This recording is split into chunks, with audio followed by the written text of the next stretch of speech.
There are 6 gifts you must never accept from anyone, because each one is a trap. The most dangerous thing someone can hand you may not even look dangerous at all. You will hear the right words. You deserve this. I was thinking about you. I do not want anything in return.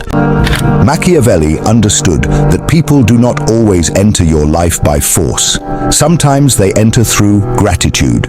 They give before they ask, help before they pressure, and rescue before they reveal what the rescue was meant to buy.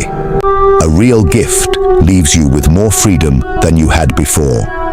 A trap disguised as a gift leaves you feeling watched, guilty, responsible, or afraid to say no. Stay until the final gift, because it is the hardest one to recognize. The first gift you should fear is the gift that is too much, too soon. The expensive watch from someone you met 2 weeks ago. The paid vacation from a new partner. The problem is not the price. The problem is that the gift is trying to move the relationship forward faster than trust has had time to grow. Healthy relationships grow in steps. People learn your character, watch how you behave, survive small disagreements, and earn access over time. Suddenly, the giver feels entitled to your private life because they spent money on you. They ask where you are, who you are with, why you did not answer, or why you are still being careful after everything they have done. Watch what happens when you slow the relationship down. Tell them the gift is too much, or say you would rather wait until you know each other better. A sincere person may feel surprised, but they will respect your pace. A controlling person will become offended, wounded, or strangely angry. Machiavelli would tell you to judge the move by its effect, not by its appearance. The second gift is the one handed to you where everyone can see your reaction. It may happen at a party, inside an office, during a family gathering, in a restaurant, or in front of a phone recording every second. The giver makes a speech. They tell everyone how much you mean to them. The crowd leans forward, ready for your smile. Before you have even touched the gift, your role has already been written. You must accept, look moved, and prove that the giver is generous. A public gift can be sincere, but publicity changes the test. The giver has placed social pressure around the box, making refusal more costly than acceptance. Imagine a boss giving you an expensive item in front of the team, then asking you a week later to work through the weekend. Imagine a relative announcing that they paid one of your bills, then telling the family how much they sacrificed for you. Imagine a partner presenting a grand gift after you asked for space. The gift creates a story in which they are the hero, and any boundary you set makes you appear ungrateful. The real question is not whether the gift was given publicly. The question is whether you were given a private choice. A good person can say, take your time, think about it, and return it if it makes you uncomfortable. A manipulator needs an immediate performance. They need your smile, your hug, your public thank you, or your visible acceptance, because that moment becomes proof they can use later. You accepted it in front of everyone. They will say, so why are you changing now? Do not let an audience make decisions for you. You can thank the person without accepting the terms. You can say, this is generous, but I need time to think. If the room becomes uncomfortable, let it. A few seconds of awkward silence is cheaper than months of obligation. The third gift is the one that arrives instead of an apology. It appears after harm, but before accountability. The giver does not clearly name what they did. They do not answer your questions, accept the consequence, or explain what will change. They simply place something pleasant in front of the wound and wait for your anger to soften. If you smile, use the gift, or let them back inside, they treat your reaction as forgiveness. This trap works because most people hate emotional conflict. A gift offers a quick exit. You can hug, say thank you, and enjoy one peaceful evening without discussing the painful subject. But peace purchased by silence is temporary. The problem remains underneath the surface, and the giver learns a dangerous lesson. Repair is unnecessary when distraction is cheaper. The next violation may be larger because the last one was settled with a package. There is a difference between a gift that follows an apology and a gift that replaces one. The first comes after the person names the harm, listens to its effect, accepts your anger, and begins changing their behavior. The second appears because they want to skip those steps. They may say, "Look at everything I do for you," or ask why you are still upset after they spent so much money. Now the gift is being used as evidence that your pain is unreasonable. This can happen in marriages, friendships, families, and workplaces. Ask one question before accepting. If the gift disappeared, would the problem still be repaired? If nothing would remain except the same excuse, the same pattern, and the same unanswered questions, then the gift is decoration placed over damage. You do not have to throw it back in anger. You can calmly say that the conversation must happen first. Anyone who truly regrets hurting you will not fear the conversation more than they fear losing the gift. Never allow an object to make a decision that your judgment has not made. The fourth gift is the one that is free to receive but expensive to keep.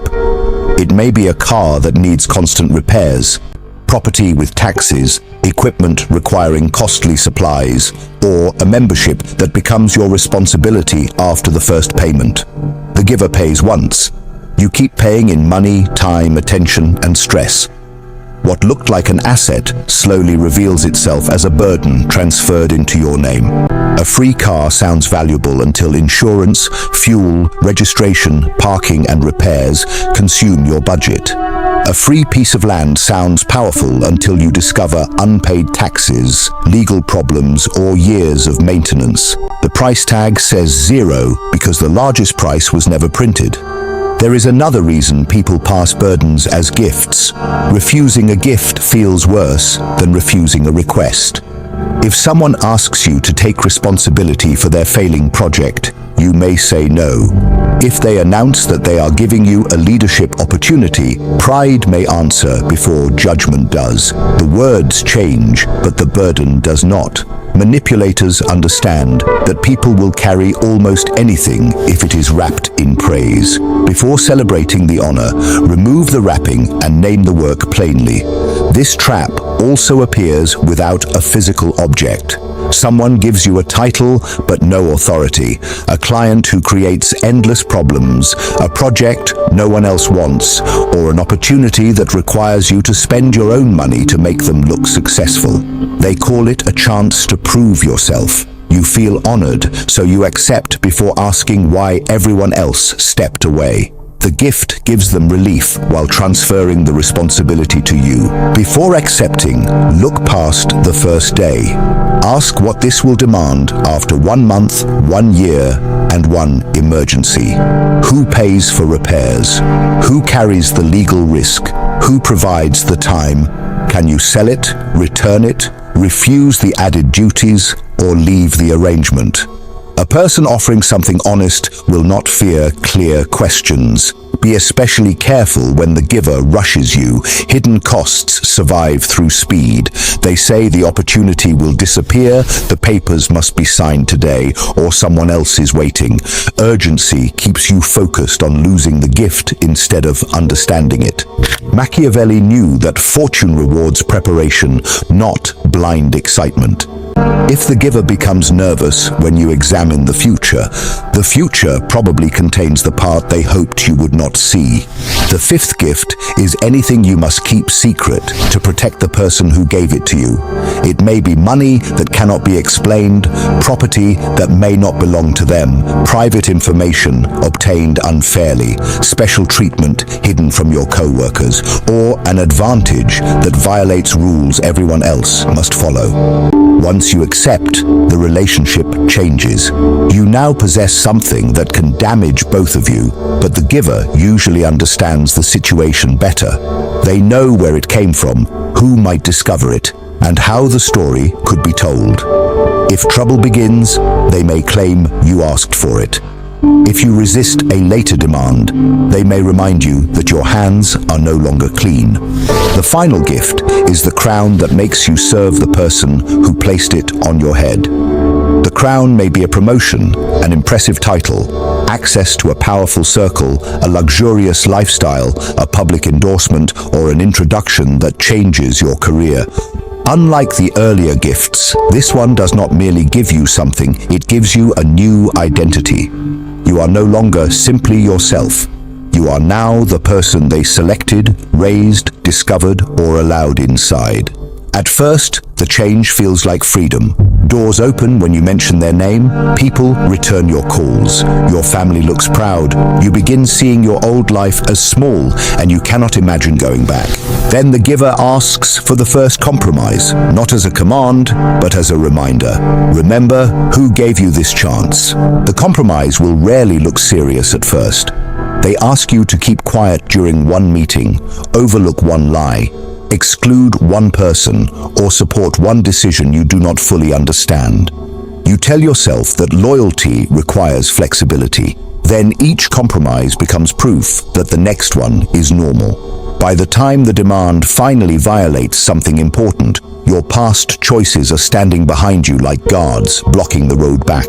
That sentence contains the chain.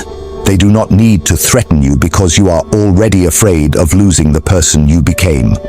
You laugh at something you once found cruel. You defend a decision you know is wrong. You distance yourself from friends who ask uncomfortable questions. You call it loyalty, but beneath the loyalty is fear that without the giver, the crown will be taken away.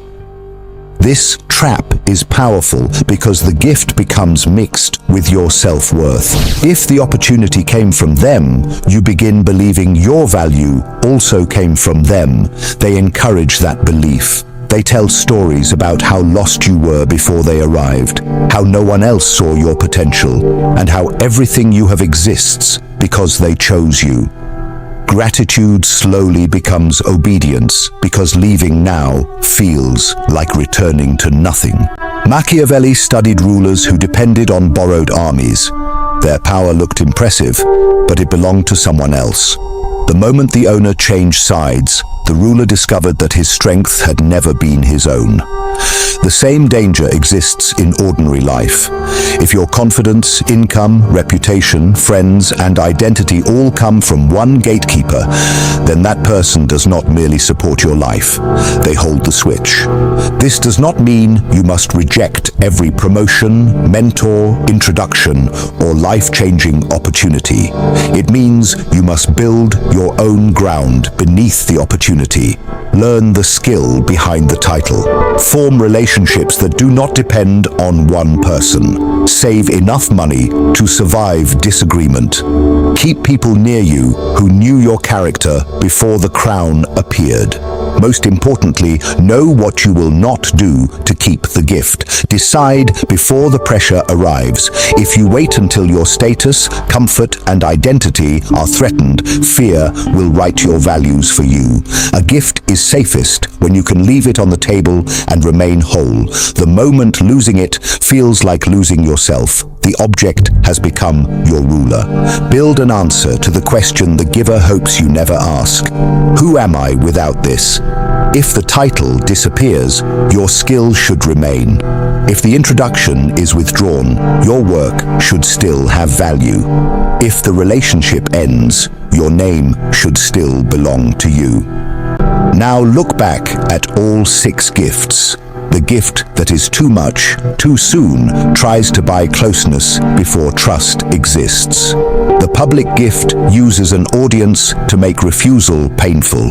The gift that replaces an apology tries to buy forgiveness without change. The gift with hidden upkeep transfers tomorrow's burden into your hands. The secret gift purchases your silence, and the crown purchases your identity. Ask, who will I be expected to become after I accept it? Reason is not a shield from the darkness, but a lantern to navigate it.